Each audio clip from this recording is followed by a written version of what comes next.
For the first time in human history, experts are warning that the foundation of civilization itself may be running out.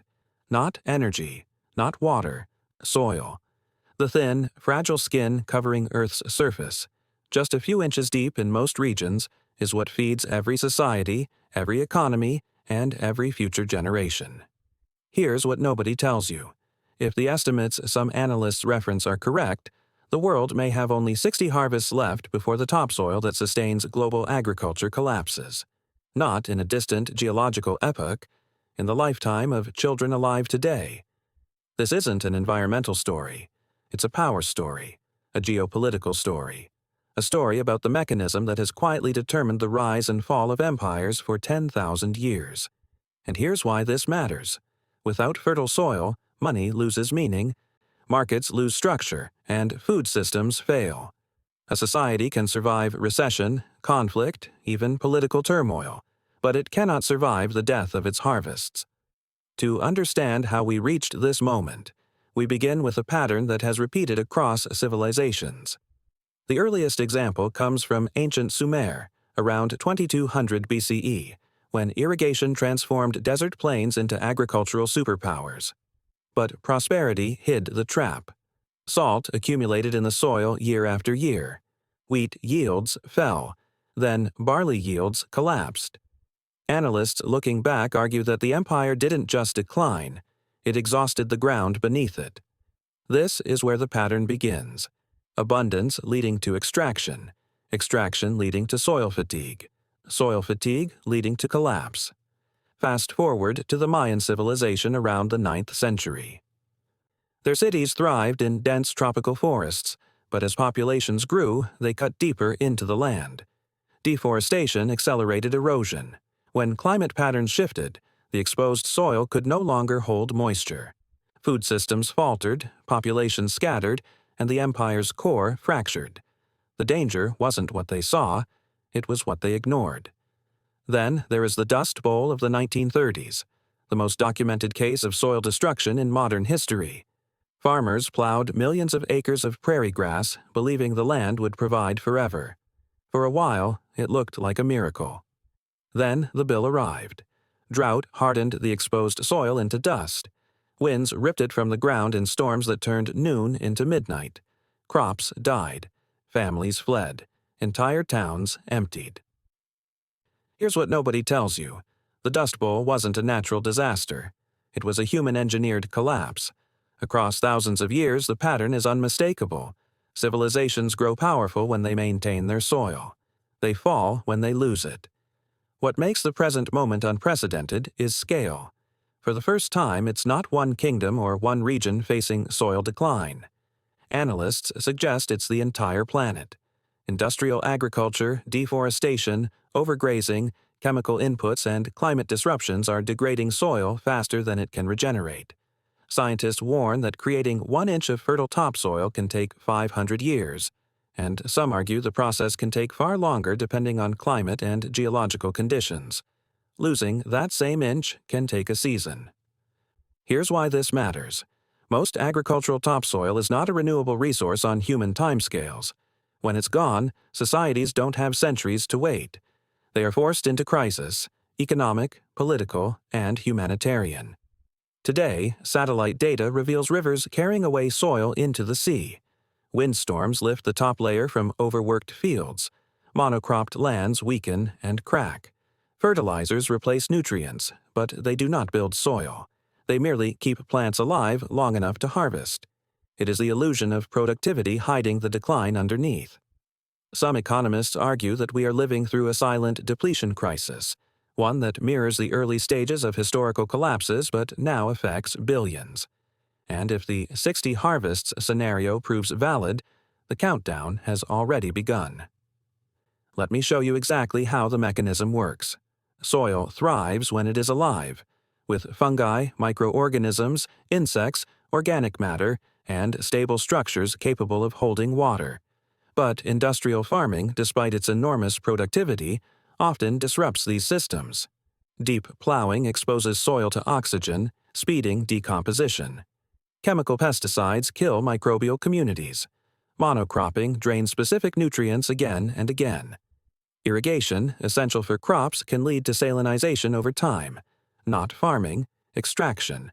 Not nourishment, depletion. Not sustainability, acceleration. This is where the pattern begins to resemble past collapses, but on a planetary scale. Analysts describe the early cracks with increasing urgency. Crop yields in some regions fluctuate wildly from year to year.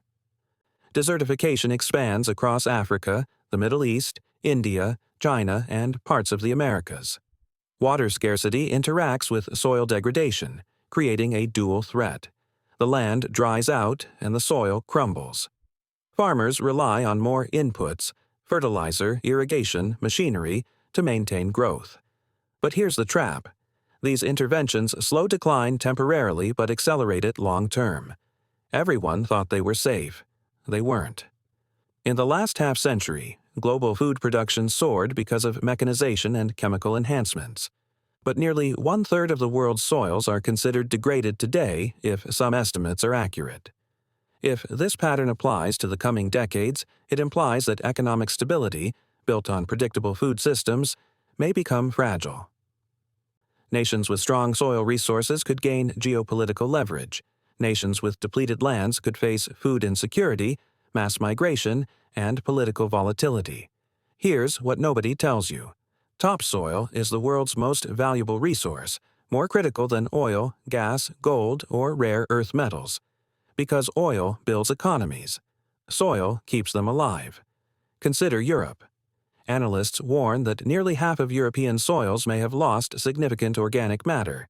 Consider Africa's Sahel region, where desertification pushes millions toward displacement. Consider California's Central Valley, one of the most productive agricultural regions on Earth, where groundwater depletion and soil salinity threaten future harvests. These aren't isolated problems. They are pressure points in a global system. And yet, the modern world rarely talks about soil in geopolitical terms. But historically, soil fertility determined borders, wars, migrations, and imperial ambition. Rome expanded into North Africa partly for its grain. Britain fought for agricultural access across colonies. The American frontier advanced westward following fertile plains. When the land weakens, nations shift. When the land collapses, nations fall. Here's why this matters financially. Food is the backbone of every market. Without stable harvests, prices spike, supply chains fracture, and inflation surges. Poor harvests in one region ripple into global trade. Several analysts suggest that the food price crises of 2008 and 2011, which contributed to widespread unrest, were early previews of what unstable soil systems can trigger. But the heart of the story is not economics. It's survival. Picture this: a world where yields decline steadily each decade, where once fertile regions turn arid, where fertilizers grow more expensive because natural gas, their primary feedstock, becomes volatile, where supply chains stretch thin, where nations compete for fertile land abroad. In such a world, the map of global power changes not through military conquest, but through ecological advantage. The danger wasn't what they saw, it was what they ignored. Today's society stands at the opening chapters of a story that collapsed past civilizations. But unlike those societies, humanity now operates on a planetary scale. Soil loss in one region doesn't merely affect that region. It affects global markets, global migration, and global political stability. This is where the pattern begins to reveal its most alarming question. If the world has only 60 harvests left, what happens to economies, governments, and daily life when the clock runs out? The pattern suggests that societies rarely respond until collapse becomes unavoidable. But soil collapses quietly. There is no dramatic event, no sudden shock.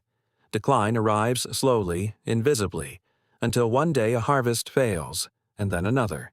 And then a nation realizes the ground beneath it is no longer fertile enough to feed its people. Which leads to the cliffhanger that defines the rest of this story. If topsoil is disappearing faster than civilizations can adapt, what future does humanity face? And is there still time to reverse the collapse before the countdown ends?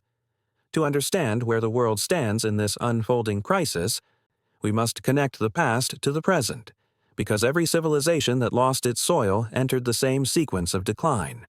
The difference now is scale. In earlier eras, collapse affected a region. Today, analysts warn that the same pattern may be radiating across the entire planet. And here's what nobody tells you. Once soil degradation passes a certain threshold, it doesn't just weaken harvests. It reshapes geopolitics, migration, economies, and the stability of nations. Completing the thread of history, we turn to a lesser-known collapse, the fall of Easter Island, where deforestation stripped soil of its protection. Winds carried away the fertility of the land grain by grain. Agriculture weakened. Societal conflict rose. Resources dwindled. Some historians argue that soil loss was not the only factor, but it was the spark that ignited a chain reaction. Once the land failed, the society followed. Now compare this to ancient China's Loess Plateau, where thousands of years of farming eroded nutrient-rich soil into distant rivers. Dynasties rose on its productivity and fell when its fertility waned. The pattern repeats. Soil exhaustion precedes political upheaval. And even more recently, consider the Soviet Union's Virgin Lands campaign of the 1950s-1960s. Millions of acres were plowed to rapidly expand wheat production. At first, it looked like a miracle. Then the bill arrived. The fragile steppe soils blew away in storms reminiscent of America's Dust Bowl. Yields crashed. The agricultural backbone faltered. Food imports surged. Analysts note that this agricultural failure placed increasing pressure on a system already struggling. The danger wasn't what leaders saw, it was what they ignored. The historical cases reveal the same mechanism each time. Soil loss, declining yields. Declining yields, resource stress. Resource stress, political instability.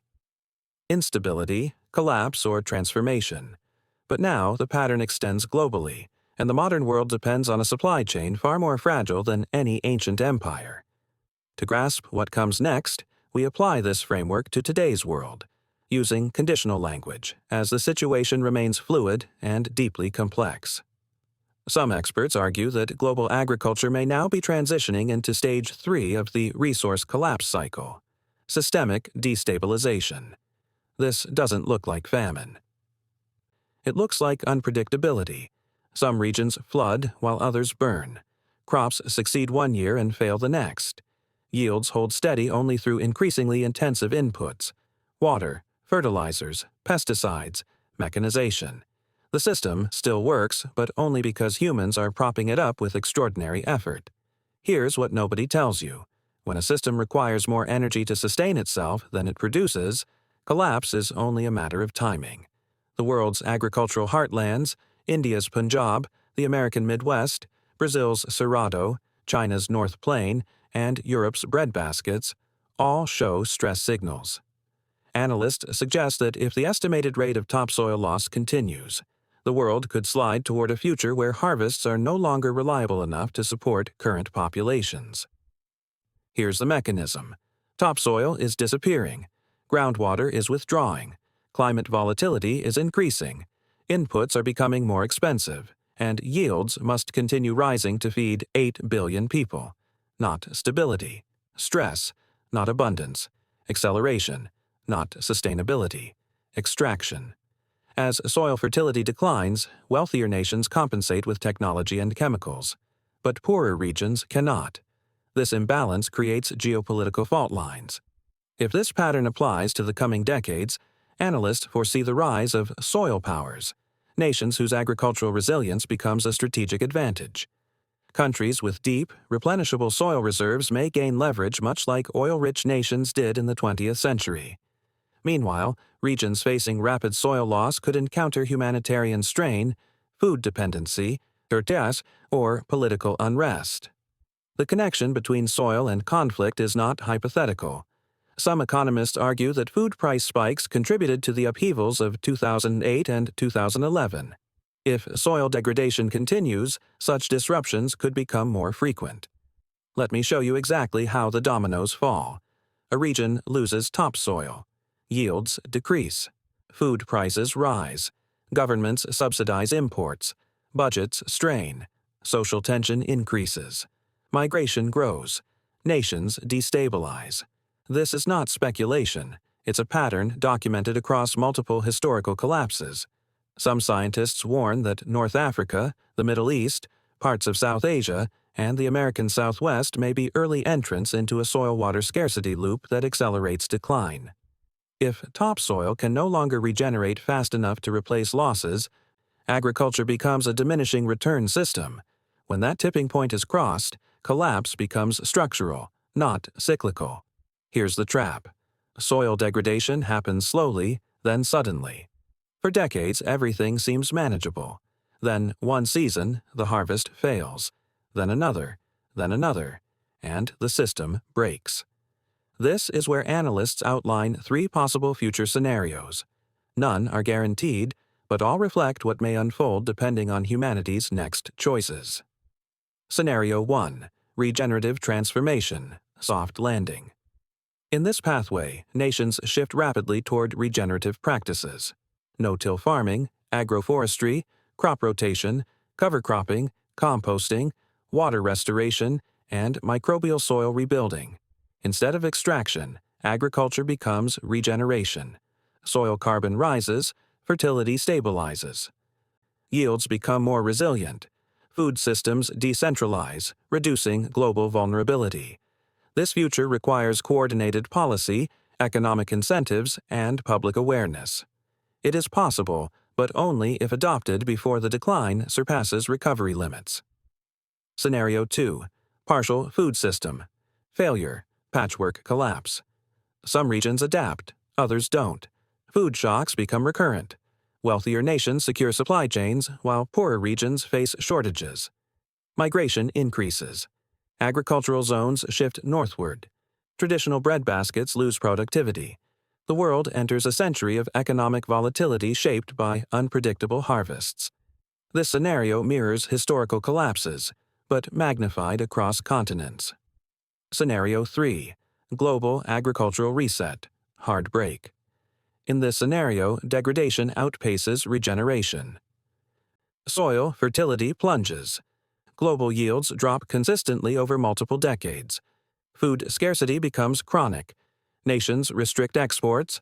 Markets destabilize. Hunger and migration expand dramatically. Civilizational systems reorganize under new constraints. It does not imply human extinction, but it signals the end of the agricultural world as we know it. Here's what nobody tells you. Every civilization believed the land would always provide, until the day it didn't. And now the countdown to 60 harvests has become a symbol, not of certainty, but of urgency. It represents the idea that the soil-sustaining billions may be slipping away within a single human lifetime. Analysts stress that the number is a warning, not a prophecy. But like all warnings, it is only useful if heeded. Here's why this matters. Humanity has never faced a crisis that cuts this deeply into the foundation of civilization. You can negotiate borders, you can rebuild cities, you can restore institutions, but you cannot negotiate with dead soil. If today's signals are early echoes of past collapses, then the future is not predetermined, but the window for meaningful action is narrowing. Soil can regenerate, but slowly. Civilization, by contrast, moves quickly. The question is whether the world will change course before the land reaches a point where it cannot recover on a human timescale. The next chapters of human history may not be written by technology, politics, or ideology, but by the quiet erosion of the ground beneath our feet. And so the final question hangs over the modern world. If the soil collapses, what collapses with it, and how much time is truly left before the clock runs out?